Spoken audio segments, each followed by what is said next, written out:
चलिए अब बुलेटिन की शुरुआत करते हैं। सोमवार को जयपुर स्थित होटल द ललित में पर्यटन विभाग, फिक्की और the Lalit Suri hospitality group के संयुक्त तत्वाधान में टूर ऑपरेटरों और होम स्टे मालिकों, होटलों और पर्यटक गाइडों के लिए आयोजित एक दिवसीय प्रशिक्षण कार्यशाला का उद्घाटन किया गया। उप मुख्यमंत्री दिया कुमारी ने एक दिवसीय प्रशिक्षण कार्यशाला का उद्घाटन किया। इस दौरान डिप्टी सीएम दिया कुमारी ने कहा कि राजस्थान में पर्यटन विकास के लिए प्रधानमंत्री विशेष रुचि रखते हैं। इसी के अनुकरण में प्रदेश के मुख्यमंत्री भजनलाल शर्मा ने टूर ऑपरेटर, होम स्टे मालिक, होटल और पर्यटक गाइड और ड्राइवर्स और पर्यटन से जुड़े अन्य लोगों को बेहतर प्रशिक्षण से जानकारी क्षमता संवर्धन के लिए राइजिंग राजस्थान प्री समिट में मंच से ही निर्देश दिए थे, जिस पर डॉक्टर ज्योत्सना सूरी, पूर्व अध्यक्ष फिक्की और CMD the Lalit Suri hospitality group ने ऐसा करने की सहमति दी थी, जिसकी अनुपालना में ये क्षमता संवर्धन कार्यशाला आयोजित की जा रही है। उप मुख्यमंत्री दिया कुमारी ने कहा कि राजस्थान को पर्यटन में नंबर 1 बनाने के लिए यहां आने वाले पर्यटकों को यूनिक और अद्भुत अनुभव मिले, इसके लिए हम सबको राजस्थान पर्यटन की एक टीम रूप में काम करना होगा।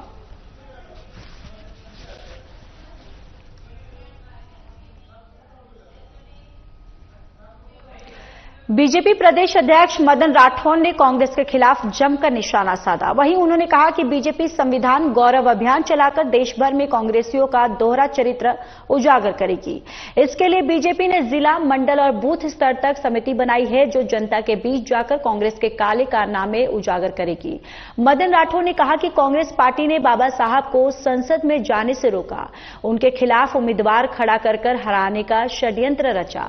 वहीं दूसरी ओर भारतीय जनता पार्टी है, जिसने बाबा साहब के सम्मान में पंच तीर्थ बनाने का कार्य किया है। प्रधानमंत्री नरेंद्र मोदी ने तो विदेश में जमीन खरीदकर उनकी शिक्षा स्थली पर स्मारक बनाने का कार्य जो है वो किया है। मदन राठौर ने कहा कि देश के गृहमंत्री अमित शाह ने संसद में स्पष्ट कहा है कि कांग्रेसियों को अब अंबेडकर जी की याद आ रही है।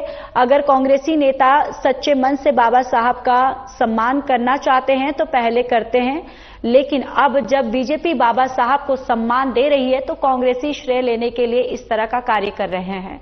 एक सवाल के जवाब में बीजेपी प्रदेश अध्यक्ष मदन राठौर ने कहा कि गहलोत और डोटासरा को पता होना चाहिए कि मुख्यमंत्री भजनलाल शर्मा ने युवा दिवस पर 13,500 युवाओं को नियुक्ति पत्र प्रदान करने का काम किया है।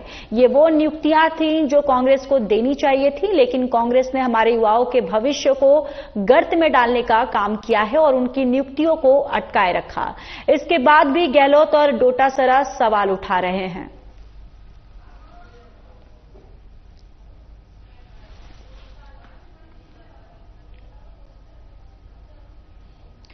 सोमवार को अलवर ग्रामीण विधानसभा क्षेत्र के मालाखेड़ा ब्लॉक में इंटरलॉकिंग सड़क, सामुदायिक स्वच्छता कॉम्प्लेक्स, पानी की टंकी निर्माण, नाला निर्माण सहित 100 से अधिक विकास कार्यों का उद्घाटन और शिलान्यास किया गया। इस दौरान पूर्व केंद्रीय मंत्री जितेंद्र सिंह ने उपस्थित लोगों को संबोधित किया। उन्होंने कहा कि अलवर नगर निगम में भी इतने विकास कार्य नहीं हुए जितने ग्रामीण विधायक जूली ने मालाखेड़ा नगर पालिका में करा दिया है।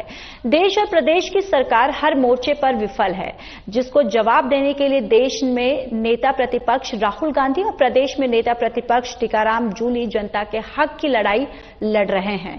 वहीं जूली ने ग्रामीणों को संबोधित करते हुए कहा कि अनंत काल तक ग्रामीण विधानसभा क्षेत्र विकास का गढ़ बना रहेगा। उन्होंने कहा कि बुजुर्गों के आशीर्वाद और ग्रामीण जनता के सहयोग और समर्थन से ग्रामीण विधानसभा में विकास की नई इबारत लिखी जा रही है।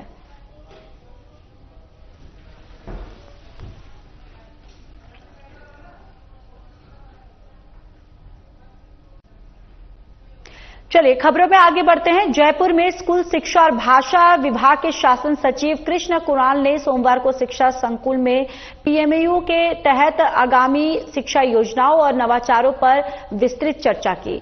इस दौरान शिक्षा सचिव ने सभी राजकीय विद्यालयों में आगामी 1 अप्रैल से प्रवेशोत्सव शुरू करने के निर्देश दिया। इसका उद्देश्य नए छात्रों का स्वागत करना और स्कूलों में नामांकन बढ़ाना है। कृष्ण कुणाल ने कहा कि प्रमुख राजस्थान अभियान के तहत आधारभूत साक्षरता और संख्यात्मकता पर विशेष ध्यान दिया जाएगा। इसके साथ ही शाला संबल ऐप के अपडेट्स पर चर्चा की गई। उन्होंने स्वास्थ्य विभाग से नियमित स्वास्थ्य परीक्षण की स्थिति का अपडेट लेने के निर्देश दिए हैं।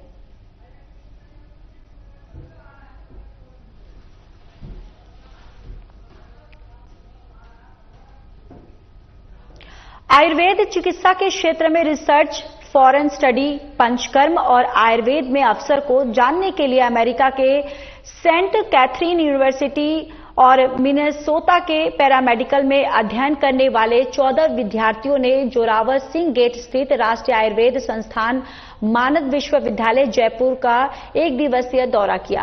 कुलपति डॉक्टर संजीव शर्मा ने सभी सदस्यों का स्वागत किया। शरीर विभाग के विभाग अध्यक्ष प्रोफेसर छाजूराम यादव ने सेंट कैथरीन यूनिवर्सिटी के पैरामेडिकल विद्यार्थियों को राष्ट्रीय आयुर्वेद संस्थान मानद और विश्वविद्यालय द्वारा आयुर्वेद चिकित्सा में किए जा रहे कार्यों और रिसर्च की जानकारी दी। साथ ही विद्यार्थियों ने विदेश में आयुर्वेद चिकित्सा की बढ़ रही संभावनाओं और अवसरों की जानकारी ली है। स्टूडेंट्स ने राष्ट्रीय आयुर्वेद संस्थान में अध्ययन के लिए फॉरेन से आने वाले स्टूडेंट्स के लिए स्पेशल प्रोविजन की जानकारी भी ली।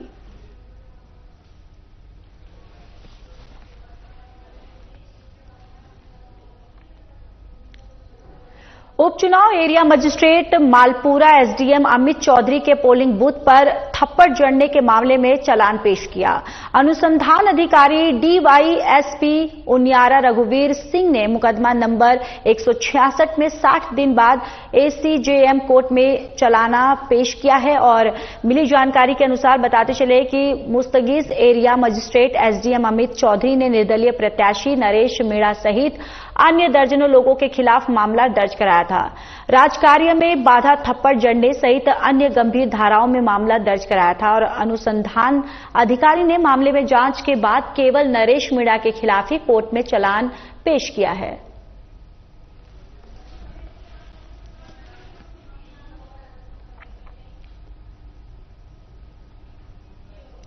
राज्य सरकार के निर्देशों के अनुपालना में जयपुर जिला प्रशासन द्वारा सोमवार को कुपोषित और अति कुपोषित बच्चों के स्वास्थ्य में सुधार के लिए लाडेसर अभियान का शुभारंभ किया गया। अभियान के तहत स्वस्थ बचपन के सपनों को साकार करने के लिए जिला प्रशासन द्वारा विभिन्न दिशा में प्रयास किए जाएंगे।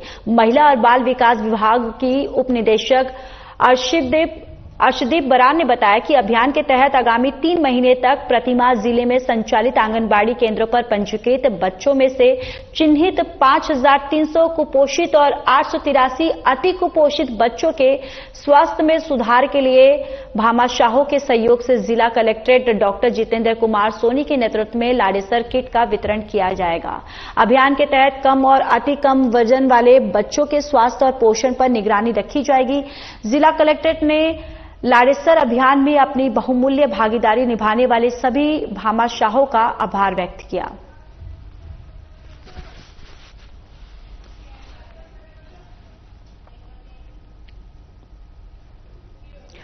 दौसा में प्रशासन खुले कुएं और बोरवेल से होने वाले हादसों को लेकर और रोककर आमजन की सुरक्षा सुनिश्चित करने के लिए सतर्कता के लिए साथ ही निरंतर कार्रवाई कर रही है और इसी कड़ी में जिला कलेक्टर देवेंद्र कुमार के निर्देशन में अब तक 1211 खुले बोरवेल को ढकवाया गया है। जिला कलेक्टर देवेंद्र कुमार ने बताया कि जिले में खुले कुएं, बोरवेल और ट्यूबवेल और पोंड से हादसे की आशंका रहती है। जिला प्रशासन ने किसी प्रकार की अनहोनी को रोकने के लिए जिले भर में ऐसी खुली संरचनाओं को ढकने के लिए विशेष अभियान शुरू किया है और इसी कड़ी में नगर परिषद आयुक्त, बीडीओ और ईओ तहसीलदारों, भू अभिलेख निरीक्षकों, ग्राम विकास अधिकारियों और पटवारियों ने उनके अधीनस्थ क्षेत्र में खुले कुएं और बोरवेल को तुरंत ढकवाने की कार्रवाई करने के निर्देश दिए ताकि भविष्य में ऐसी संरचनाओं से होने वाले हादसों को तुरंत रोका जा सके।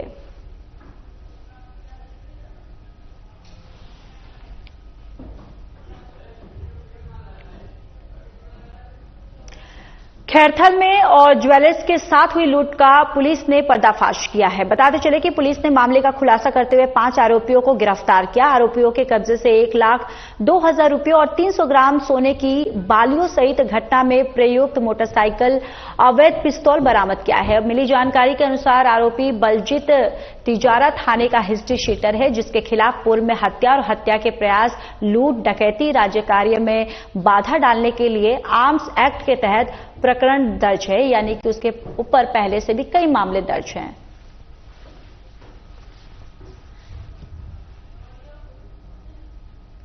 जैसा कि आप सभी लोगों को पता है कि 11 दिसंबर 2024 को शाम को 7 बजे खैरथल में रेलवे स्टेशन के पास में एक परिवादी नवीन खंडेलवाल के साथ एक लूट की वारदात होना सामने आती है। और ये जैसा कि आपको पता है, ये जो खैरथल रेलवे स्टेशन है उसके आसपास की घटना बताई गई थी। तो पहले पुलिस थाना जीआरपी अलवर में एक एफआईआर दर्ज करी गई और उसके उपरांत जो है इन्वेस्टिगेशन स्टार्ट किया गया। और हमारी जो लोकल पुलिस है खैरथल थाने की, उन्होंने जीआरपी अलवर की इसके अंदर काफी सहयोग किया। फिर 1 जनवरी 2025 को ये एफआईआर जीआरपी अलवर से खैरथल थाने के अंदर जो है शिफ्ट हो जाती है। और उसके बाद हमारी जो सारी टीम्स हैं उन्होंने बहुत ही अच्छी मेहनत करके और बहुत ही कड़ी मेहनत करके बहुत सारी टीम्स बना के करीब 400 सीसीटीवी कैमरों का एनालिसिस किया और अपने जो मुखबिर तंत्र है और बाकी और जो तकनीकी साक्ष्य हैं उनकी मदद से सभी जो आरोपी हैं उनको पहले चिन्हित किया। और इसी क्रम में मुझे अभी बताते हुए काफी हर्ष हो रहा है कि हमारी टीम ने जो लूट में वारदात में जो 5 आरोपी शामिल थे उनको गिरफ्तार कर लिया। और उनमें से एक तिजारा थाने का हिस्ट्री शीटर भी है और वो किसी एक गैंग से जुड़े होने की बात भी सामने आ रही है। उसके साथ ही साथ 1 लाख रुपए और 300 ग्राम जो है सोने की बालियां और घटना में जो प्रयुक्त मोटरसाइकिल हुई थी वो भी पुलिस ने जब्त कर ली। और एक देसी पिस्टल, देसी कट्टा जो आरोपियों द्वारा यूज किया गया था घटना को अंजाम देने के लिए, वो भी हमने जो है जब्त कर लिया। चलिए आगे बढ़ते हैं। बीकानेर में 3 दिवसीय अंतर्राष्ट्रीय ऊंट उत्सव का समापन रायसर के धोरों में रंगारंग प्रस्तुतियों के साथ हुआ, जहां देशी और विदेशी सैलानियों की कई प्रतियोगिताएं हुई हैं। और धोरों की रेत पर देशी और विदेशी खिलाड़ियों ने कबड्डी, कुश्ती, रस्साकशी में अपना दमखम दिखाया। इसके साथ ही कैमल सफारी का लुत्फ भी पर्यटकों ने उठाया। विदेशी सैलानियों ने ग्रामीण खेलों और पूरे आयोजन बेमिसाल बताया। वहीं शाम को संस्कृति और संध्या के साथ अग्नि नृत्य के साथ आयोजन का समापन किया गया।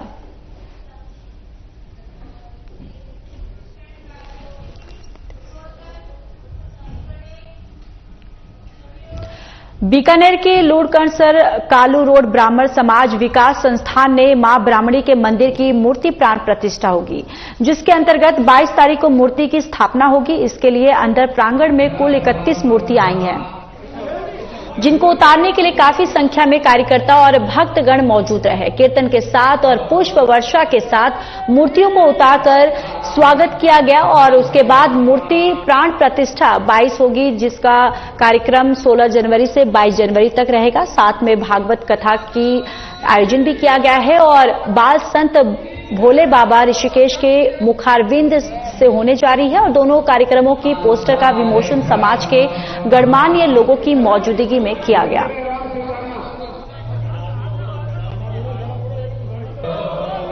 मां ब्रह्मणी मंदिर की मूर्ति प्राण प्रतिष्ठा व भागवत कथा का आयोजन दिनांक 16 जनवरी से 22 जनवरी को होने जा रहा है।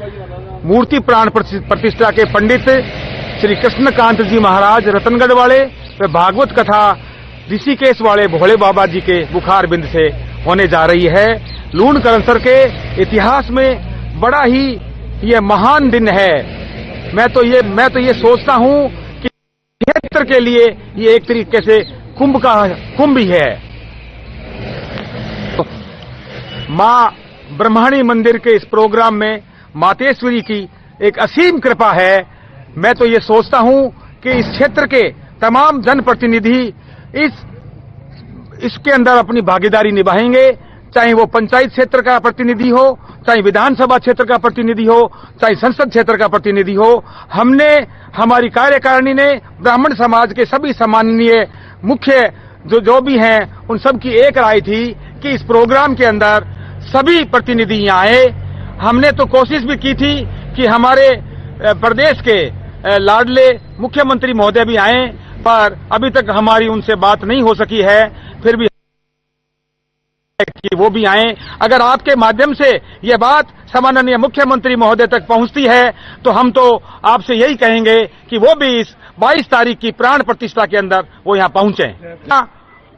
स्वर्गीय सीताराम जी मावड़िया माता परिवार की एक सोच थी कि लूणकरनसर के अंदर एक ऐसा मंदिर बने जहां सभी परम शक्ति विराजमान हो।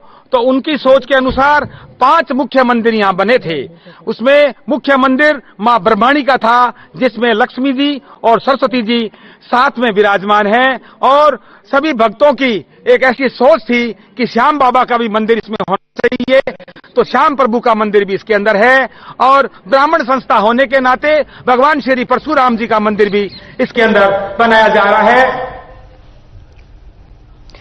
खबर हनुमानगढ़ जिले की ग्राम थालडका से है, जहां मुख्य चौपाल गोकुल पीर मेडी से राम शोभा यात्रा और नगर परिक्रमा शुरू हुई और गांव के मुख्य मार्गों से होती हुई मुख्य बाजार गौशाला पहुंची।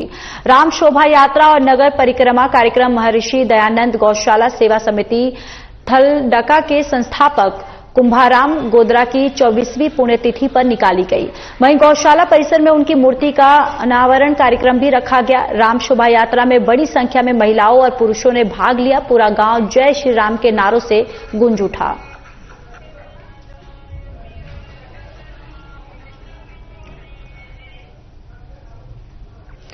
बांसवाड़ा जिले में आए दिनों चोरों का गिरोह जो है वो मंदिरों को निशाना बना रहा है और बीते दिनों नौगामा हिंदू मंदिर में चोरी का विरोध थम नहीं रहा है। और अब देर रात तो तलवाड़ा के जैन मंदिर में चोरों ने वारदात को अंजाम दिया है और जिसमें अनुमानित तौर पर 20 से 25 लाख रुपए के नुकसान की आशंका जताई जा रही है। जैन समाज की ओर से मिली जानकारी के अनुसार चांदी के 4 बड़े छत्र और 28 छोटे छत्र, इसके साथ ही 16 प्रतिहार्य, 2 चांदी के अभिषेक कलश और 3 दान पेटी तोड़कर करीब 1 से 1.5 लाख रुपए की दान राशि की चोरी की गई है। वारदात में और भी अधिक नुकसान हो सकता था क्योंकि चोरों ने अंत में मुख्य संभावनानाथ मंदिर का ताला तोड़ने की कोशिश की, लेकिन आवाज सुनकर चौकीदार जाग गया और चोर मौके से भागने में कामयाब रहे। सीसीटीवी फुटेज के अनुसार पूरी वारदात को रात करीब 12:30 बजे से 2 बजे के बीच अंजाम दिया गया। वहीं सूचना मिलने पर पुलिस मौके पर पहुंची और पूरे मामले की जांच कर रही है।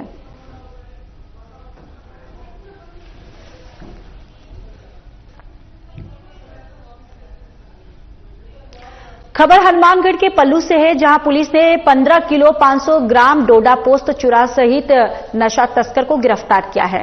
थाना प्रभारी सुशील कुमार ने बताया कि वो स्वयं police team constable Ram Hari Meena, Jairam Kuldeep और चालक हेड कांस्टेबल मदन लाल पूनिया के साथ मेगा हाईवे पर गश्त कर रहे थे और रामदेव होटल के पास एक युवक थैले सहित पुलिस गाड़ी को देखकर भागने लगा तो पुलिस जवानों ने उसको पकड़कर थैले की तलाशी ली, जिसमें डोडा पोस्त चूरा मिला पाया गया और जिसका वजन जो है वो 15 किलो 500 ग्राम है। आरोपी के खिलाफ एनडीपीएस एक्ट के तहत मुकदमा दर्ज कर लिया गया है और पुलिस की तरफ से कार्रवाई जो है वो जारी है।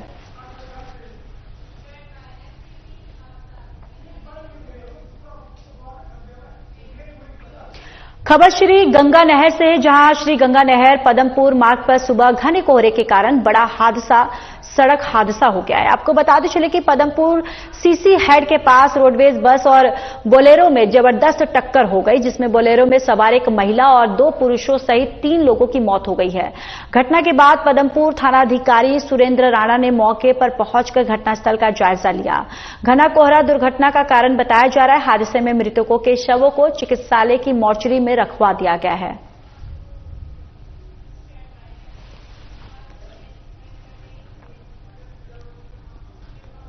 भारतीय जनमानस में बसे स्वामी विवेकानंद की जयंती पर विधानसभा अध्यक्ष वासुदेव देवनानी ने अजमेर शहर को एक नए पर्यटन स्थल की सौगात दी है। उन्होंने कोटदा स्थित विवेकानंद पार्क में स्वामी विवेकानंद की 13 फीट ऊंची प्रतिमा का अनावरण किया और शहर के सबसे ऊंचाई वाली जगह पर बनाए गए इस पार्क से एक साथ फायर सागर और अनार सागर का नजारा देखा जा सकता है। पार्क को योग और पर्यटन के लिए विकसित किया जा रहा है और अजमेर शहर के लोग यहां घूमने, स्वामी विवेकानंद की मूर्ति के साथ सेल्फी लेने और अनासागर और फायर सागर का नजारा देखने आ सकते हैं। देवनानी ने विधानसभा अध्यक्ष बनते ही अजमेर विकास प्राधिकरण को निर्देश दिए थे कि यहां विवेकानंद जी की मूर्ति स्थापित की जाए। इस अवसर पर आयोजित कार्यक्रम में विधानसभा अध्यक्ष ने कहा कि स्वामी विवेकानंद और उनके विचार युगों युगों तक भारतीय जनमानस को प्रेरित करते रहेंगे। स्वामी विवेकानंद ने भारतीय सनातन संस्कृति और भारतीय विचार दर्शन से पूरी दुनिया को अवगत करवाया है। उन्होंने विदेश में जाकर जब भारतीय संस्कृति का परिचय दिया तो पूरी दुनिया हमारी गौरवशाली सभ्यता और संस्कृति का परिचय जानकर उसकी प्रशंसा हो गई है।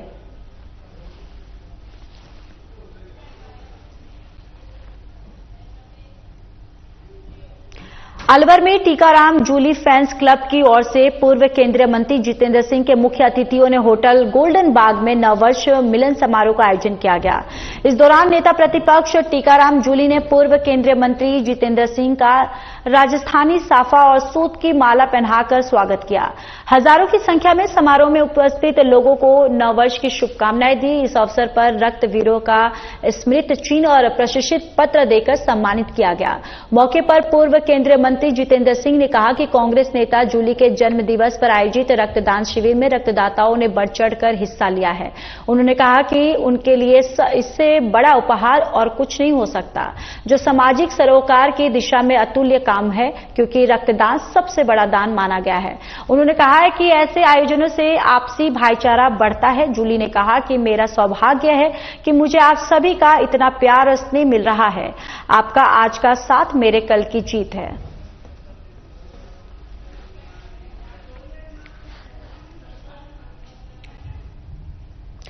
टोंक नगर का पुण्य श्लोक लोक माता अहिल्याबाई होलकर और त्रिशताब्दी समारोह के अंतर्गत मातृशक्ति सम्मेलन संपन्न हुआ है। सम्मेलन में 1500 महिलाओं ने स्वयं को अहिल्याबाई मानकर भाग लिया।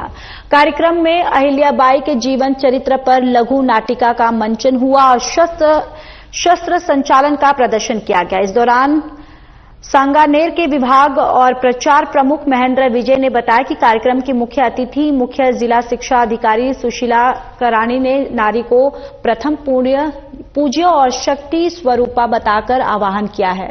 समाज की सर्वांगीण उन्नति के साथ सनातन संस्कारों के साथ जोड़े रखने का प्रयत्न करना चाहिए, क्योंकि सनातन के संस्कार ही नारी को सम्मान देते हैं। कार्यक्रम की विशिष्ट अतिथि राजकीय कन्या महाविद्यालय टोंक की प्राचार्य डॉक्टर सुलोचना मीणा ने कहा कि वर्तमान समय में नारी शक्ति अपनी योग्यता का आने वाली पीढ़ी को सही दिशा देने के लिए उपयोग करना चाहिए।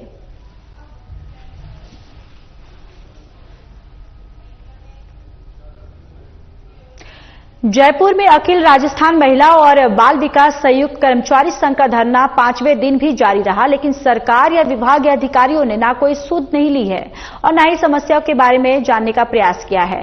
अखिल राजस्थान राज्य कर्मचारी संयुक्त महासंघ एकीकृत के प्रदेश अध्यक्ष गजेंद्र सिंह राठौड़ ने बताया कि आंगनबाड़ी महिला कर्मी 8 जनवरी 2025 से गांधीनगर जयपुर में निदेशालय और स्मेकित बाल विकास सेवाएं जयपुर के बाहर अनिश्चितकालीन धरने पर दिन रात तेज सर्दी और बरसात में अपनी मांगों को लेकर बैठी हुई हैं, लेकिन 5वें दिन भी मुख्यमंत्री और उप मुख्यमंत्री, विभागीय मंत्री और विभागीय प्रशासन ने इन महिलाओं की कोई सुध नहीं ली है, जिसके कारण महिलाओं में रोष है। उन्होंने कहा कि इसको लेकर महिलाएं सड़क और कार्यालय परिसर में झाड़ू लगाकर और भीख मांगकर अपनी मांगे पूरी करवाने के लिए रोष जताएंगी। अगर उसके बाद भी सरकार बात नहीं सुनती है तो महिलाएं दिन रात निदेशालय के बाहर बैठी रहेंगी।